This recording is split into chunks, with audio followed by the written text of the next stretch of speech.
రాజ్యసభ ఎన్నికలకు షెడ్యూల్ విడుదలైంది. దేశవ్యాప్తంగా 10 రాష్ట్రాలని 24 రాజ్యసభ స్థానాలకు జూన్ 18న ఎన్నికలు నిర్వహించనున్నారు. జూన్ 1వ తేదీన నోటిఫికేషన్ విడుదల జారీ చేయనున్నారు.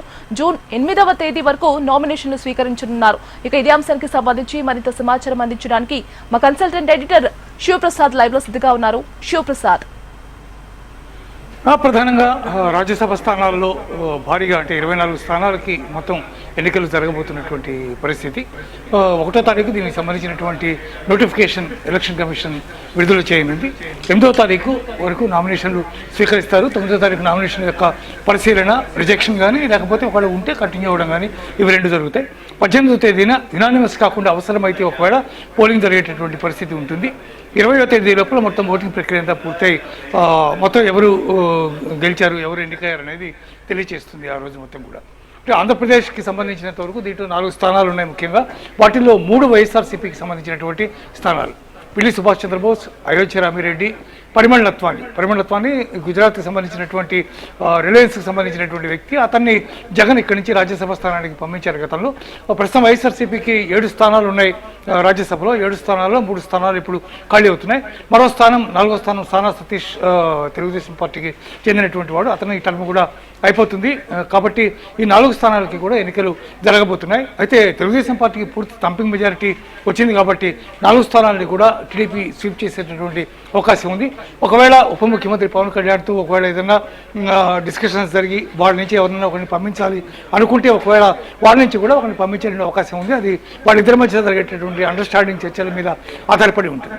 సరే, మొత్తం మీద 24 స్థానాల్లో కర్ణాటక అట్లాగే ఆంధ్రప్రదేశ్ ఈ రెండింటికి కూడా ప్రధానంగా 4 స్థానాలు ఉన్నాయి. చాలా మేజర్ అయినటువంటి స్థానాలు, ఇవన్నీ కూడా చాలా ఇంపార్టెంట్ అయినటువంటి స్థానాలు. అందువల్ల వీటిల్లో ముఖ్యంగా ఏపీకి సంబంధించి 3 స్థానాల్లో కూడా టీడీపీ రావడంతో టీడీపీ సభ్యుల సంఖ్య భారీగా పెరిగేటటువంటి పరిస్థితి ఉంది. మిగిలిన 4 స్థానాలు వైఎస్ఆర్సీపీవి ఇంటాక్ట్ అట్లాగే ఉంటాయి. కాబట్టి ఎన్నిక చాలా ఉత్కంఠ రేపుతున్నటువంటి ఎన్నిక. జగన్ ఏం చేస్తారు, ఎవరైనా ఫీల్డ్ చేస్తారా చేయరా అనే దాని మీద చాలా ఉత్కంఠ అనేది ఉంటుంది. న్యాచురల్గా వాళ్ళకి పూర్తి మెజారిటీ ఉంది కాబట్టి పెట్టడం ద్వారా, క్యాండిడేట్ని పెట్టడం ద్వారా పరాభవాన్ని ఎదుర్కోవడం తప్ప ప్రయోజనం ఉండదు. మళ్ళీ అది తెలిసి కూడా క్యాండిడేట్ని పెడతారా లేకపోతే లేదా, ఆస్పిరెంట్స్ ఎవరెవరు ఈ 4 స్థానాలకి అనేటటువంటిది కూడా ఇంకా సస్పెన్స్గా ఉంది.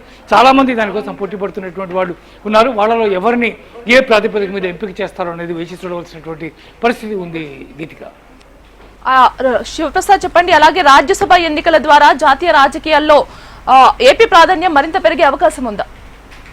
డెఫినెట్గా పెరుగుతుంది. ఎందుకంటే 3 స్థానాలు పెరుగుతాయి కాబట్టి న్యాచురల్గా టీడీపీకి చాలా చాలా చక్కటి అవకాశం ఇది.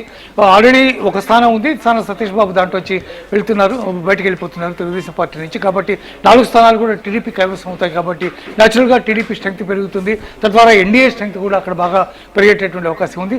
మిగిలినటువంటి రాష్ట్రాల్లో కూడా మీరు మధ్యప్రదేశ్ తీసుకున్నా లేకపోతే జార్ఖండ్ తీసుకున్నా అట్లా మిగిలినటువంటి స్థానాలు, మణిపూర్, మిగిలిన వాటిలో ఒక్కొక్క స్థానం ఉంది. జార్ఖండ్ నుంచి 2 స్థానాలు ఉన్నాయి, మధ్యప్రదేశ్లో 3 స్థానాలు ఉన్నాయి, రాజస్థాన్లో 3 స్థానాలు ఉన్నాయి. అవన్నీ కనుక తీసుకున్నట్టయితే కొంతవరకు ఎన్డీఏకి బలం పెరిగేటటువంటి అవకాశం ఎక్కువగా కనిపిస్తూ ఉంది. Geethika, right, thank you for the update Sivaprasad.